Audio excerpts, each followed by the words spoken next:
Assalamu alaikum. Welcome, my dear lucky friends. As you are aware, we're reading about our Prophet, Rasulullah sallallahu alaihi wasallam, in order to make sure that we conduct ourselves the way our Prophet wants us to be. Today, we're going to be talking about those who had mocked our Prophet, Rasulullah sallallahu alaihi wasallam. One day, when the sultans of the world was circumambulating the Kâ'ba, Jabrâil came and said, I have been ordered to destroy them, that is, those who mocked our Prophet. Soon after, Walîd bin Mugîra passed by Jabrâil and Jabrâil asked, How is that person who just passed by? Then our master, the Prophet, said, He is one of the most evil servants of Allahu Ta'ala. After that, Jabrâil pointed out Walid's leg and then said, I have destroyed him. After a while, as bin Wâil had passed, as he asked him and took the same answer, he pointed out his stomach and said, I have destroyed him too. When Aswad bin Muttalib was passing, he pointed out his eyes, and when he saw Abdiyagwas, he pointed out his head, and when Khâris ibn Qays was passing, he pointed out his stomach. Then he said, O Muhammad, Allahu Ta'ala has saved you from their harm. Shortly, each of them were faced with calamity. A thorn pricked bin Wâil's foot. Although they prepared many medicines, they could not cure it. At last his foot expanded as big as a camel's neck, and he died. He was shouting at his death, Muhammad, Allah killed me. Aswad bin Muttalib went blind. Jabrâil eliminated him by making him hit his head against a tree.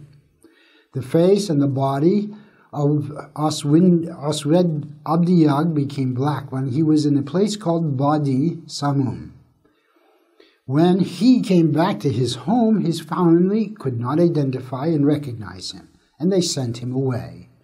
Due to his grief, he died, slamming his head on the door of his house. Khâris ibn Qays had eaten salty fish. He started to feel very thirsty. Although he drank so much water, he could not quench his thirst. At last, he burst, and a piece of iron pricked Walîd bin Mugîra's calf. His wound didn't heal. He lost much blood, and then he died by shouting, Muhammad, Allah killed me. Thus, each of them received his response. Also, it was declared by ayat kalimas that polytheists will stay in hell forever. One day, our beloved Prophet ﷺ met Abu As. After he departed, Hakam Abu As made mockery of Rasulullah ﷺ, moving his mouth and his face and body. Rasul Ikram ﷺ, with his light of his prophethood, saw this and invoked on him to stay in the same condition. Hakam's body started shaking, and this shaking continued until the end of his life. Now we're going to talk about the tortures that were done to the Ashab Kiram. The polytheists not only tortured their master, the Prophet, they tortured his glorious companions also. They especially preferred those who were poor and helpless, making pressure and cruelties on them without hesitation. One of those who were tormented was Bilal Hubashi. Hazrat Bilal, a slave of a polytheist named Umayyah bin Khalaf, became a Muslim.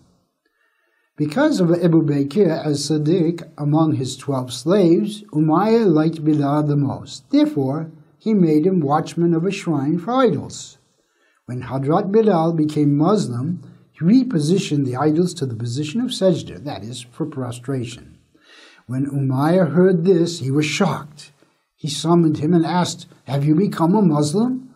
You are making sajda to Muhammad's Rabb, aren't you? Hazrat Bilal replied, Yes, I make sajda to Allahu Ta'ala, who is great and almighty. When Umayyah received this reply, which abhorred him, he started to torment Bilal immediately. At noon, when the sun was at its zenith, he used to undress him and put stones, which were heated from the heat of the sun, on his naked body. After laying him on the back on top of a stack of stones and laying some of them on his stomach, he used to tell him, Abandon Islam, believe in the idols of Lat and Uzza. However, Hazrat Bilal announced his faith each time, saying, Allahu Ta'ala is one, Allahu Ta'ala is one. Next we're going to discuss about the patience of Hazrat Bilal. Alaikum salam.